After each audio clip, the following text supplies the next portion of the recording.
Assalamualaikum warahmatullahi wabarakatuh. Kembali dengan saya Bang Diki dari Bang Channel 93. Oke, sehubungan dengan pandemi corona yang belum juga berakhir, sekolah sejak awal Maret 2020 kemarin tidak melaksanakan kegiatan belajar tatap muka. Jadi di sini Bang Diki akan membuat video tentang materi-materi pendidikan agama Islam untuk sekolah madrasah ibtidaiyah dari kelas 4 hingga kelas 6. Oke, di video kali ini Bang Diki akan bahas pelajaran kelas 4 terlebih dahulu. Oke, sebelum kita melanjutkan di materinya, jangan lupa klik subscribe, like, serta komen agar channel Bang Diki dapat berkembang dan memberikan manfaat bagi kita semua. Amin ya rabbal alamin. Langsung saja di sini Bang Diki akan lihat materi kelas 4 semester 1 kita bahas dahulu. Yakni materinya kita lihat di sini bab 1 tentang zakat fitrah. Jadi adik-adik bagi yang kelas 4 madrasah ibtidaiyah, di sini kita bahas, Bang Diki akan bahas tentang zakat fitrah, dasar-dasar zakat fitrah di pelajaran kelas 4 di semester 1. Jadi di sini yang kita bahas yakni apakah yang dimaksud dengan zakat fitrah. Jadi apa itu zakat fitrah? Kemudian apa saja dasar-dasar zakat fitrah? Kemudian kapankah zakat fitrah itu akan dilaksanakan? Dan siapa juga orang-orang yang berhak menerima zakat fitrah tersebut. Kemudian bagaimana tata cara memberikan zakat fitrah. Oke, langsung saja. Di sini kita pertama-tama kita bahas dahulu apa itu zakat fitrah. Jadi yang pertama kita bahas adalah arti dari zakat fitrah. Menurut pengertian zakat fitrah itu disebut juga dengan zakat jiwa. Apa itu zakat jiwa? Zakat yang dilakukan oleh setiap jiwa atau setiap orang yang beragama Islam. Karena zakat fitrah adalah termasuk dari rukun Islam yang ada 5. Dan ini termasuk rukun yang keempat. Mengapa disebut zakat fitrah? Karena fitrah berarti suci. Dan tujuan kegiatan melaksanakan zakat fitrah adalah untuk mensucikan jiwa seorang muslim pada tiap tahunnya. Dilaksanakan setelah melaksanakan kegiatan puasa Ramadan setiap tahun di bulan Ramadan. Oke, itu pengertian zakat. Kemudian ketentuan zakat fitrah. Di sini ketentuan zakat fitrah, apa sih hukum zakat fitrah bagi kaum muslimin baik kaum muslimat? Jadi hukum melaksanakan zakat fitrah adalah hukumnya wajib bagi setiap kaum muslimin dan muslimat pada umumnya. Adapun waktu pembayaran zakat fitrah, yang pertama adalah waktu wajib. Jadi ada pembagian waktu pembayaran zakat fitrah. Yang pertama ada waktu wajib. Apa ini maksud dengan waktu wajib? Wajib sejak terbenamnya matahari pada akhir bulan Ramadan sampai menjelang sholat Idul Fitri. Jadi waktu wajib untuk membayar zakat itu sejak terbenamnya akhir di bulan Ramadan sampai terbit matahari masuk di hari raya Idul Fitri sebelum melaksanakan sholat Idul Fitri. Itu waktu wajib untuk membayar zakat fitrah. Itu yang pertama. Jadi yang kedua anak-anak, yakni waktu haram. Jadi ada waktu wajib, ada juga waktu haram untuk membayar zakat fitrah. Kapan waktu haram membayar zakat fitrah? Waktu haram membayar zakat fitrah setelah terbenamnya matahari pada hari raya Idul Fitri. Jadi ketika kita sudah melaksanakan sholat Idul Fitri, kemudian matahari terbenam pada hari itu, maka membayar zakat fitrah hukumnya haram. Ketika kita berzakat, maka bukan lagi disebut zakat fitrah, tapi disebut zakat biasa. Oke, itu yang kedua. Yang ketiga, waktu yang disebut waktu baik atau waktu lebih afdal membayar zakat fitrah. Ada waktu yang lebih baik untuk membayar zakat fitrah, yakni sesudah sholat subuh pada tanggal 1 Syawal pada hari raya Idul Fitri. Jadi di Indonesia rata-rata membayar zakat itu ketika sebelum terbenamnya matahari di akhir Ramadan. Karena mengapa? Karena zakat fitrah itu dikumpulkan di masjid, di badan amil, di badan-badan pengurus zakat. Kemudian ketika sore harinya zakat itu akan dibagikan kepada orang-orang yang berhak menerima zakat. Jadi kalau kita membayar zakat ke badan amil sebelum melaksanakan sholat Idul Fitri atau sesudah subuh, maka tidak sempat lagi untuk membagikannya. Makanya kita di Indonesia khususnya membayar zakat itu masih dalam keadaan berpuasa di bulan Ramadan. Itu yang waktu lebih afdal. Jadi yang keempat, waktu membayar zakat adalah waktu mubah. Ada waktu yang disebut waktu mubah. Boleh membayar zakat pada waktu ini. Kapan waktu itu? Yaitu sejak tanggal 1 Ramadan. Jadi boleh kita ketika masuk 1 Ramadan kita membayarkan zakat fitrah, tapi terlalu jauh untuk dikumpulkan di badan amil. Biasanya badan amil memulai kegiatan untuk bayar zakat itu biasanya di pertengahan Ramadan. Kalau di awal Ramadan itu badan amil belum mempersiapkan apa-apa yang dipersiapkan untuk panitia, untuk yang menerima zakat, untuk apa-apa saja yang dipersiapkan dalam kegiatan penerimaan zakat fitrah. Jadi boleh kalau kita ingin membayarkan zakat pada 1 Ramadan. Itu mubah, boleh-boleh saja. Yang kelima, waktu makruh. Jadi ada waktu wajib, ada waktu haram, ada waktu yang lebih baik, lebih afdal, ada waktu yang mubah, boleh-boleh saja, ada yang terakhir waktu makruh. Kapan waktu makruh? Sesudah sholat Idul Fitri, sebelum terbenamnya matahari pada tanggal 1 Syawal. Jadi boleh melaksanakan zakat fitrah setelah melaksanakan sholat Idul Fitri, tapi hukumnya makruh. Lanjut ke materi selanjutnya. Jadi disimak untuk para adik-adik kelas 4 dan umumnya yang lain yang mungkin belum mengetahui materi tentang zakat fitrah. Jadi itu waktu. Kemudian siapa saja sih orang-orang yang berkewajiban membayar zakat fitrah? Jadi ada orang yang wajib membayar zakat fitrah. Siapa yang wajib bayar zakat fitrah? Yang pertama, setiap orang yang beragama Islam. Jadi setiap orang yang beragama Islam wajib melaksanakan zakat fitrah. Kemudian yang kedua, orang tersebut ketika sebelum matahari terbit pada hari raya Idul Fitri masih hidup atau yang baru lahir maupun dalam keadaan sakratul maut.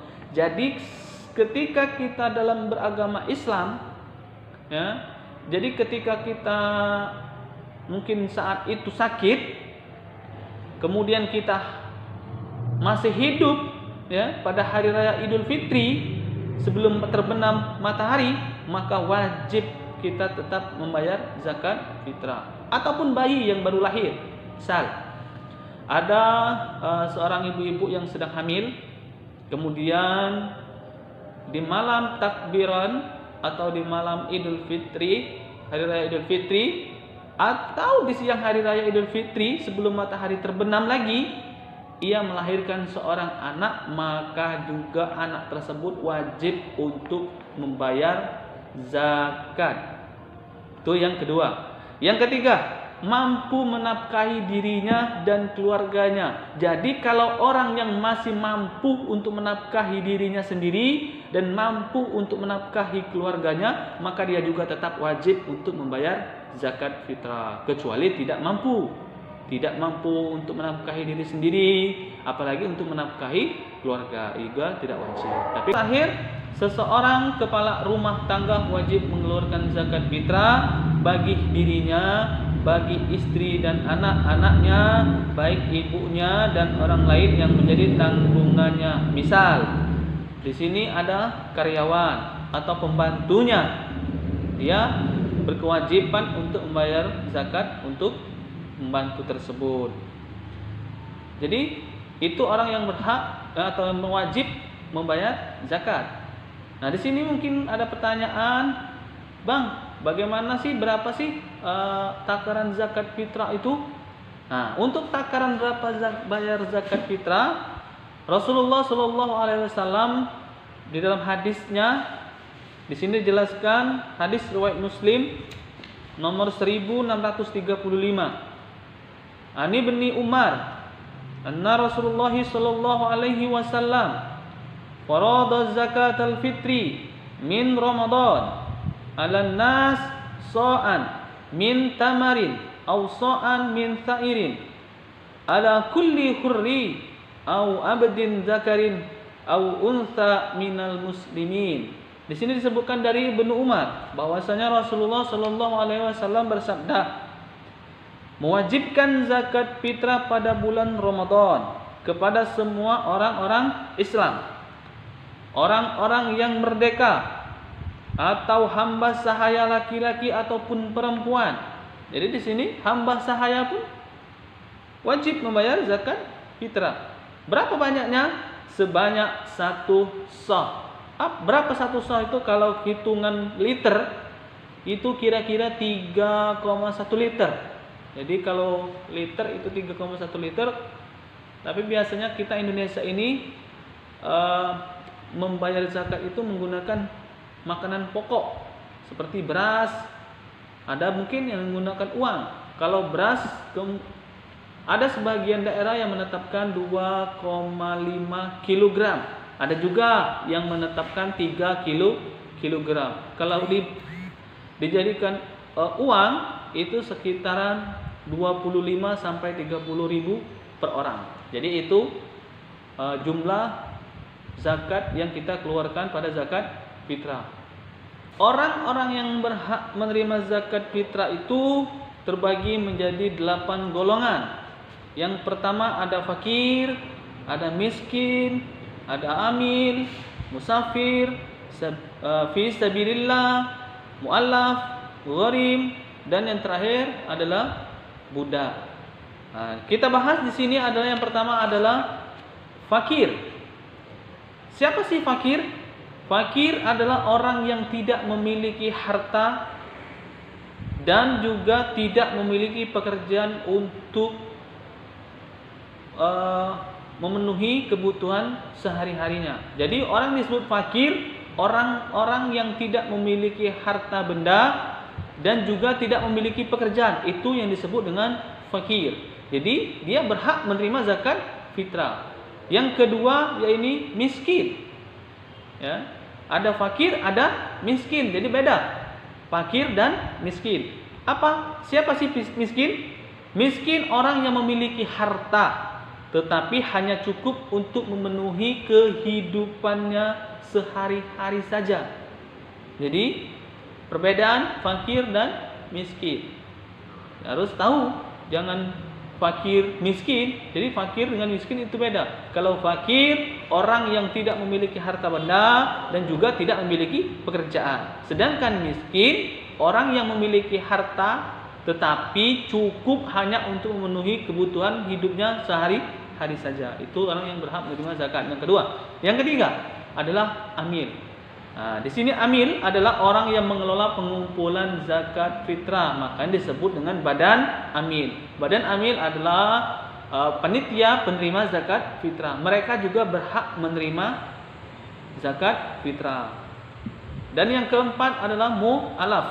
Mu'alaf itu adalah orang yang masih lemah imannya karena baru masuk agama Islam.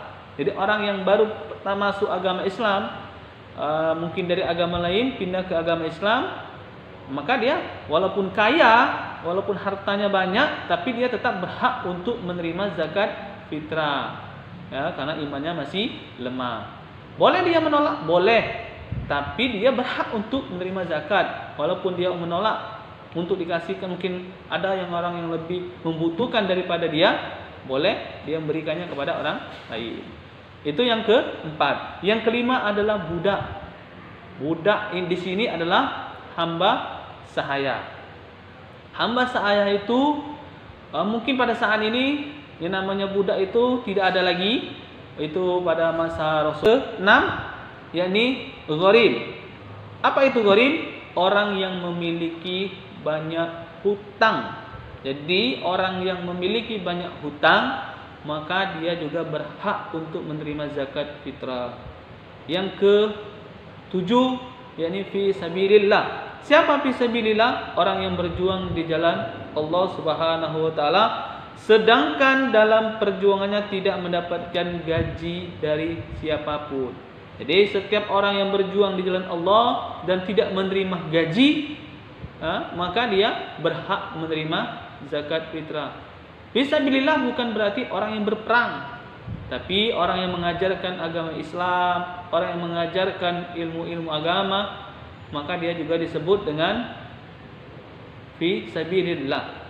Kemudian yang terakhir adalah ibnu sabil, yaitu orang yang kehabisan bekal dalam perjalanan. Ya, jadi ada seorang yang ibnu sabil atau seorang musafir yang dalam perjalanan, kemudian bekal perjalanannya habis, maka dia juga berhak untuk menerima zakat. Jadi adalah 8 orang-orang yang berhak menerima zakat fitrah. Jadi yang pertama adalah fakir, yang kedua miskin, yang ketiga amil, yang keempat mu'alaf, yang kelima fisabilillah, yang keenam adalah musafir, yang ketujuh adalah gharib, dan yang terakhir adalah seorang budak.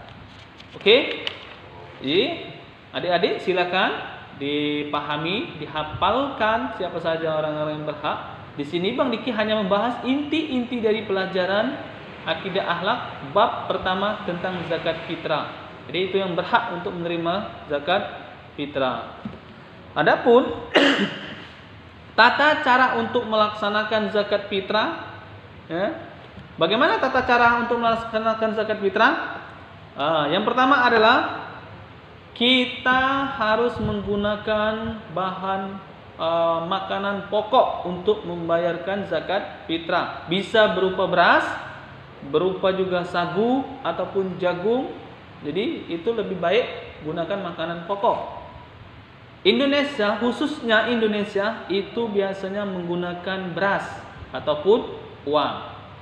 Kemudian kita takar beras tersebut sesuai dengan hadis Nabi tadi, yakni 1 sah, kira-kira sekitar 2,5 atau 3 kilogram beras. Dan kemudian kita mengeluarkan zakat dengan membaca doa. Apa doanya? Nawaitu an ukhrija zakatal fitri an nafsi fardhan lillahi ta'ala.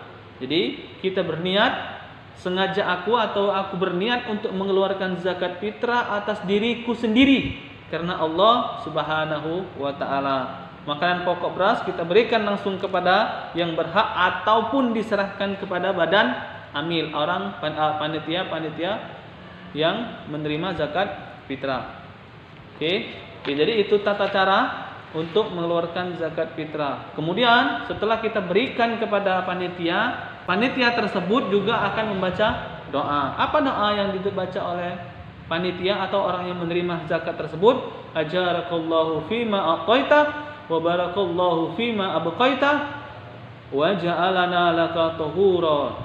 Apa di sini sebut? Semoga Allah memberikan pahala kepadamu dengan apa yang engkau telah berikan, dan mudah-mudahan Allah memberkahi apa yang masih ada padamu, dan mudah-mudahan Allah menjadikan kesucian bagi kami dan dirimu. Itu arti dari bacaan orang yang menerima zakat fitrah.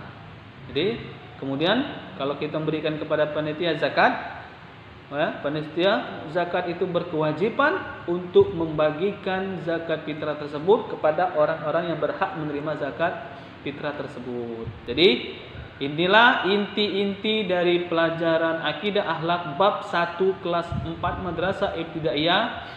Karena kita saat ini sedang dalam kondisi pandemi corona, kita tidak dapat belajar di rumah, tapi kita masih dapat belajar dengan secara online, dan juga masih banyak cara-cara lain. Mungkin ada sekolah-sekolah lain yang melalui WhatsApp atau juga melalui Classroom dan sebagainya. Dan semoga video Bang Diki kali ini memberikan manfaat bagi adik-adik semua ataupun bagi kita semua, dan juga menjadi amalan ibadah untuk Bang Diki. Terima kasih Bang Diki akhiri. Assalamualaikum warahmatullahi wabarakatuh. Sampai jumpa di video selanjutnya.